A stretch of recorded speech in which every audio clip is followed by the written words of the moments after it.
गणेश,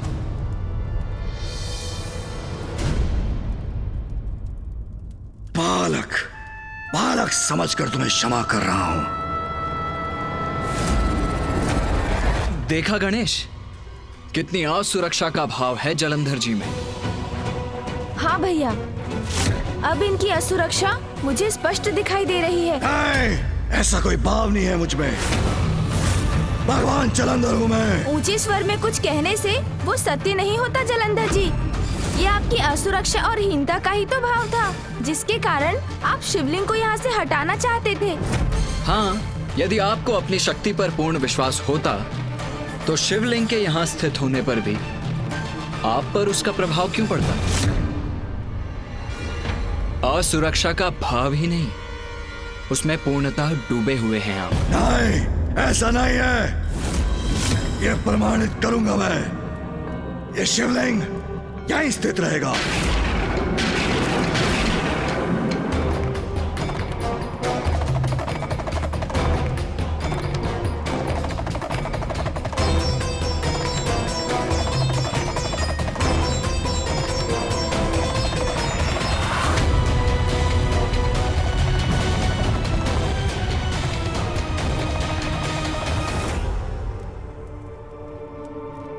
तुम्हारे मुख से निकली ये शिव कथा कोरी कल्पना है तुम्हारी।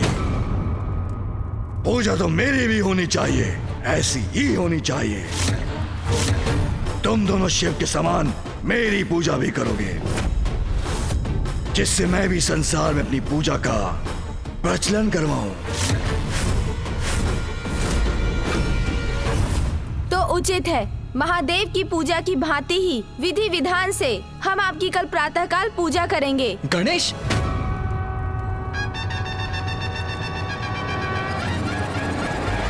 उचित है, उचित है। जलंधर प्रसन्न हुआ। शिव के समान ही मेरी पूजा होनी चाहिए, पूर्ण विधि विधान से। ओम जलंधराय नमः, ओम जलंधराय नमः, ओम जलंधराय नमः।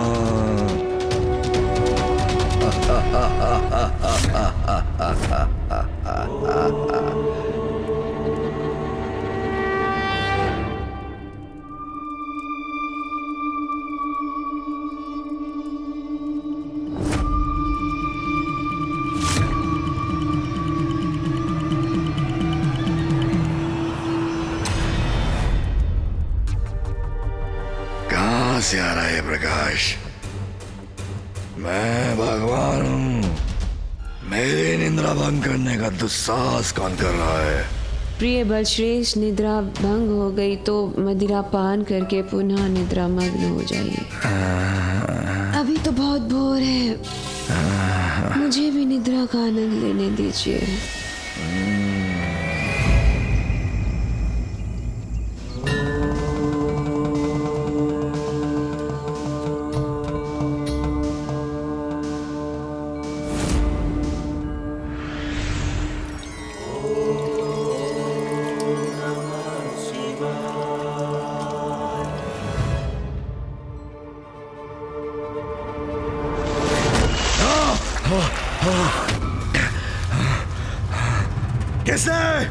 किसने किया तो साहस?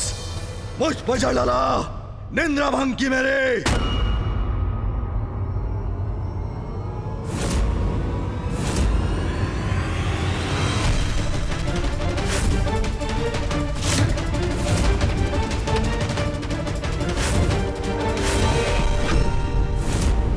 मैं तो बल से पराजित करना चाहता था इसे, किंतु गणेश की युक्ति से यह अपने विनाश को ललकारने के लिए अवश्य विवश हो जाएगा। क्रोधित क्यों हो रहे हैं जलंधर जी? मेरे शब्दों से आपकी अज्ञानता का अंधकार नहीं मिटा तो जल से आपकी निद्रा भंग कर आपको जागृत करने का प्रयास कर रहा हूँ मैं।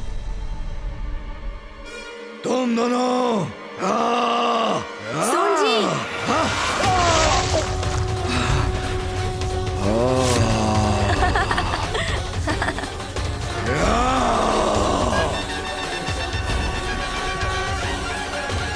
ये क्या कर रहे हो तुम दोनों? जलाभिषेक। देखा, आपका जलाभिषेक कर रहे हैं हम। आप ही ने तो कहा था कि पूर्ण विधि विधान के साथ आपकी पूजा होनी चाहिए, महादेव के समान। ये तो आरंभ है जलंधर जी। बस बस, बहुत हुआ तुम्हारा ये दुस्साहस। हम पर जल उड़ेल कर तुमने हमारे विश्राम में विघ्न डाला है। अरे नहीं नहीं, आपका अभिषेक थोड़ी ना किया है हमने, मात्र जलंधर जी पर जल उड़ेला है अनुज विघ्नहर्ता गणेश ने, जो समय आने पर विघ्न करता भी बनता है। और आप क्रोधित क्यों होती हैं? ये तो आपका सौभाग्य है देवी वृंदा जी कि भगवान जलंधर के अभिषेक का कुछ जल उन्हें स्पर्श कर छिड़क कर आप पर गिर गया।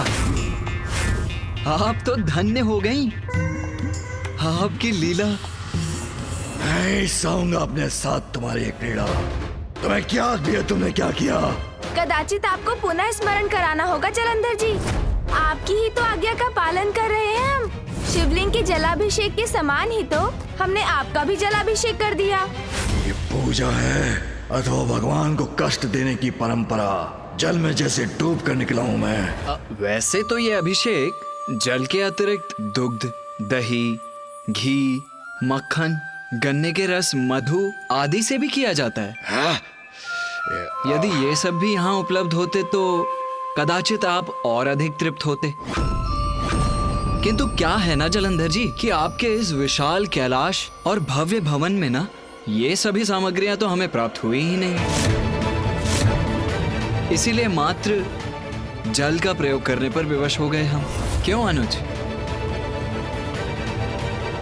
हाँ देवी वृंदा जी, मैं आपको एक सुझाव दूं क्या? हमारे कैलाश पर तो माँ अर्थात माता पार्वती इनका प्रबंध रखती है। अब यहाँ आपको इनका ध्यान देना चाहिए, क्योंकि भगवान जलंधर का अभिषेक तो महत्वपूर्ण है ना। उचित विधि विधान से ही होना चाहिए जलाभिषेक। देवी शक्ति को उलाहना देगा ये गजमुख, मुझे मेरा कर्तव्य समझाएगा। समझ रहे हैं ना आप मैं क्या कह रहा हूँ? अरे आप दोनों तो अवाक खड़े हैं। अभी निद्रा के अंधकार से मुक्त जो नहीं हुए हैं, किंतु अंधकार से प्रकाश की ओर जाकर कभी ना कभी तो जागृत होना ही होगा ना आपको। किंतु जो होता है उचित समय पर ही होता है। अभी प्रातः काल का समय है तो ये तो भगवान की पूजा का समय है। आपकी उत्सुकता थी ना महादेव की पूजा की विधि विधान जानने की, उन्हीं के समान अपनी भी पूजा करवाने की। तो विधान तो आपने अनुभव कर ही लिया, अब इसका अर्थ भी समझ लीजिए।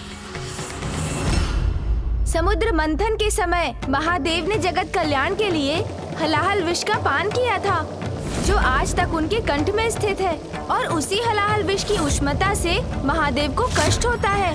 इसीलिए जलाभिषेक करने से महादेव को इससे शीतलता प्राप्त होती है, उन्हें शांति मिलती है। इसीलिए तो उनका जलाभिषेक किया जाता है।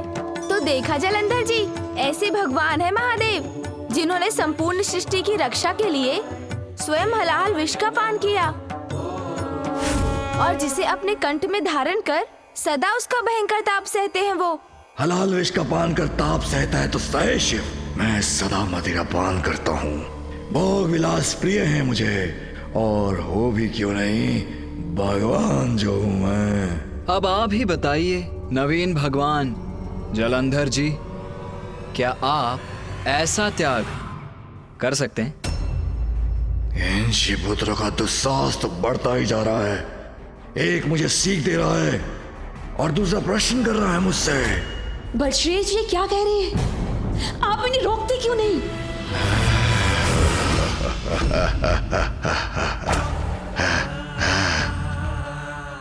भूल कर रहे हो तुम दोनों, बहुत बड़ी भूल कर रहे हो। मेरी शक्ति का अनुमान नहीं है तुम्हें। तुम्हारे मुख से शिव की प्रशंसा सुन सुनकर मेरे कान भर गए हैं। अब तुम दोनों को चुप कर रहना ही होगा। अभी क्या अभी। अब समय आ गया है ये बताने का कि भगवान सर्वश्रेष्ठ जलंधर क्या कर सकता है।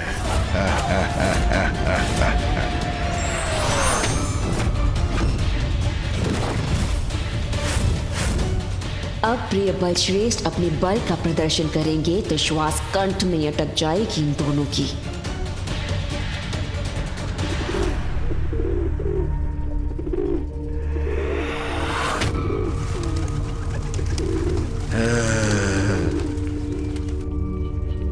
अब ये तो नहीं उड़ेगा, इसके प्राण पखेरु अवश्य उड़ जाएंगे।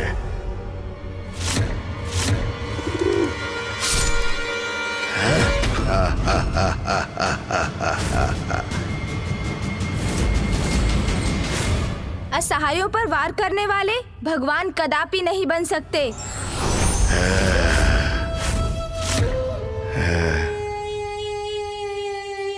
तो उन पर वार करता हूं जिनके स्वयं शिव सहायक है। तुम शिव पुत्र उचित है, सर्वथा उचित है।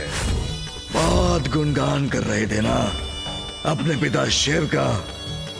अब देखना कैसे अपने युद्ध कौशल में परास्त करूंगा तुम दोनों को। तब सिद्ध होगी भगवान सर्वश्रेष्ठ जलंधर की महानता।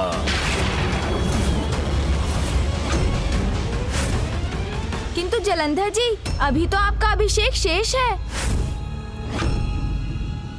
हाँ? ये क्या कह रहा है? मुझे कोई नहीं रोक सकता अब। हाँ? शिव पुत्र होगा, भगवान सर्वश्रेष्ठ जलंधर का अभिषेक अवश्य होगा। किंतु युद्ध में मेरी श्रेष्ठता प्रमाणित होने के बाद। हाँ?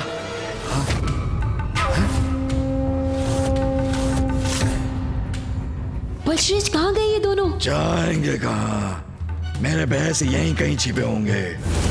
सर्वप्रथम उन्हें ढूंढकर पराजित करूंगा मैं।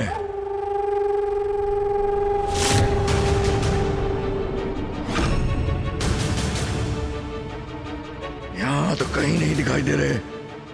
शिव पुत्रों, कहां छिप कर बैठे हो? बाहर निकलो, आवे क्या आवे। मैंने आपसे पहले ही कहा था कि उन्हें यहाँ निवास करने की अनुमति मत दीजिए। नहीं, कहीं रहने के योग्य नहीं रहेंगे आज अपनी पराजय के बाद। इन्हें इनका उचित स्थान दिखाऊंगा मैं आज और अभी क्या अभी।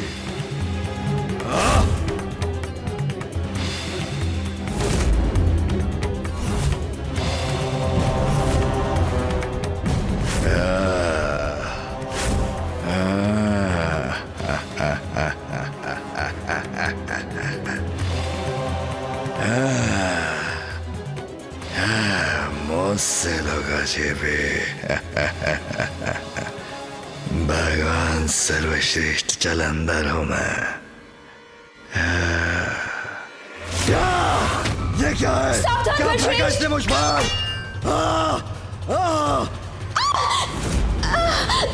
बलश्रेष्ठ, मेरी दृष्टि, कुछ दिखाई नहीं दे रहा मुझे। मेरे नेत्र भी चल रहे हैं। कैसा विष है ये? क्या फेंका मुझ पर? अरे नहीं नहीं भगवान जलंधर जी, ये विष नहीं, ये तो भस्म है।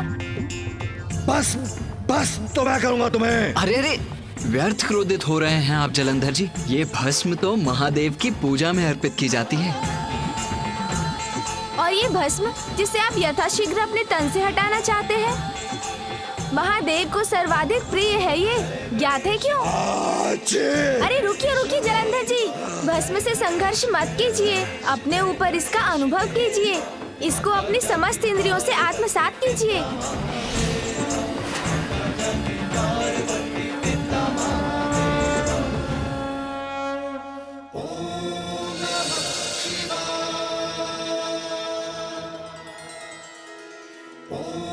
तन पर है मेरे, किंतु कष्ट नहीं दे रही मुझे। सुनिए, इसके विषय में मैं बताता हूँ। भस्म ही संसार का अंतिम सत्य है, क्योंकि अंततः जीवन का अंत होने पर व्यक्ति की पार्थिव देह अग्नि में समाहित होती है और शेष रहती है तो मात्र ये भस्म। जिसे कोई नहीं अपनाता, उस अंतिम सत्य के प्रतीक भस्म को महादेव अपनाते हैं।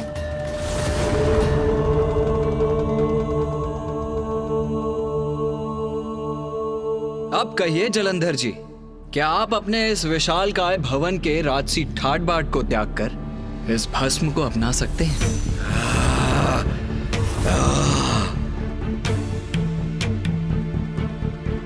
बस सह चुका हूं तुम्हारा उत्पाद, जिसका अभी अंत होगा।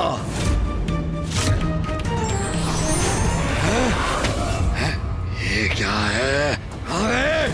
कहाँ शिवपुत्रो, मेरे समक्ष आओ अभी क्या अभी।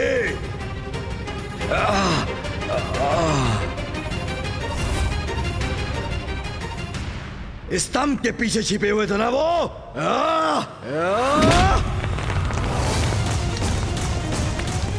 कहाँ गए? कहाँ गए? शिवपुत्रो, मेरा क्रोध, भगवान सर्वश्रेष्ठ जलंधर का क्रोध लील जाएगा तुम्हें। मुझसे बचकर नहीं जा सकते तुम।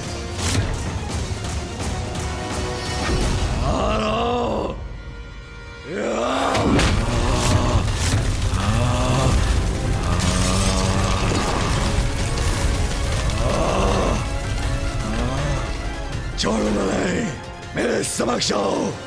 कहाँ छिपे हो मेरे शिवपुत्रो?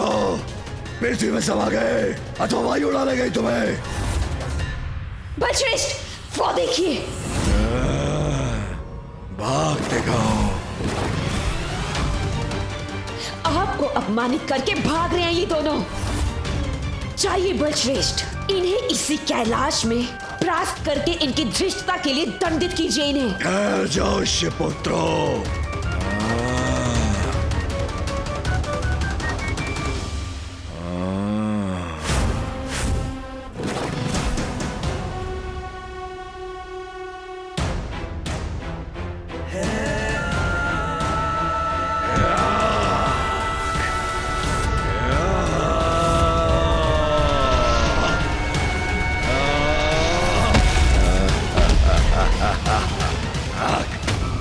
भगवान सर्वश्रेष्ठ जलंधर दंडित किए बिना तुम्हें जाने नहीं देगा।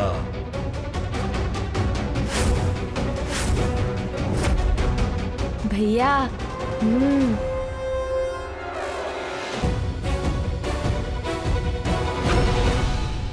बस बहुत हुआ तुम दोनों का प्रपंच। दया की थी तुम पर, तुम्हें अपनी शरण में रखा, किंतु जब से तुम दोनों यहाँ आए हो उपद्रव भी फैला रहे हो। बलश्रेष्ठ, इनसे बात करने में अपना समय व्यर्थ मत कीजिए। कौन है ये? क्या है इनका अस्तित्व? क्या है इनका स्थान? देव सेनापति, प्रथम पूज्य, हमें इन दोनों की कोई आवश्यकता नहीं है, क्योंकि देवताओं के सेनापति अब आप हैं बलश्रेष्ठ। प्रथम पूज्य भी हमारे लिए निरर्थक है, क्योंकि संसार में सर्वप्रथम अब आप ही की पूजा होगी। ये दोनों हमारे लिए व्यर्थ हैं। इन दोनों का तो अंत ही उचित है।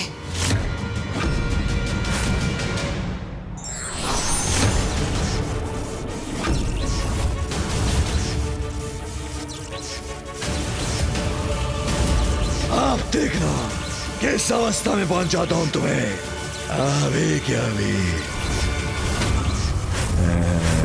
भैया, चाहे कुछ भी क्यों ना हो जाए, किंतु आप अपना संयम मत खोइएगा।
अनुज और अपनी पत्नी पर अपनी ऊर्जा शक्ति फेंकने के स्थान पर आप यहाँ आकर मुझसे ही युद्ध क्यों नहीं कर लेते?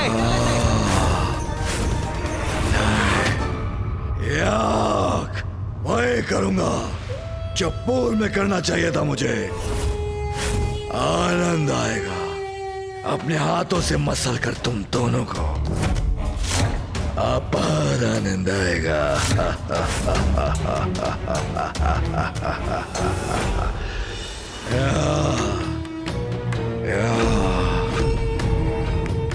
शेपत्रा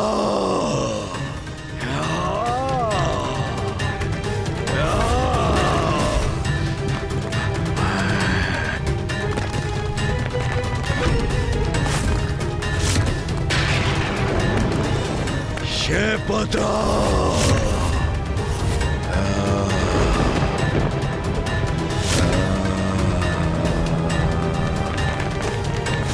भैया का क्रोध बढ़ गया। अब वो जलंधर से युद्ध करके ही रहेंगे, किंतु अब इस युद्ध को मैं कैसे रोकूं?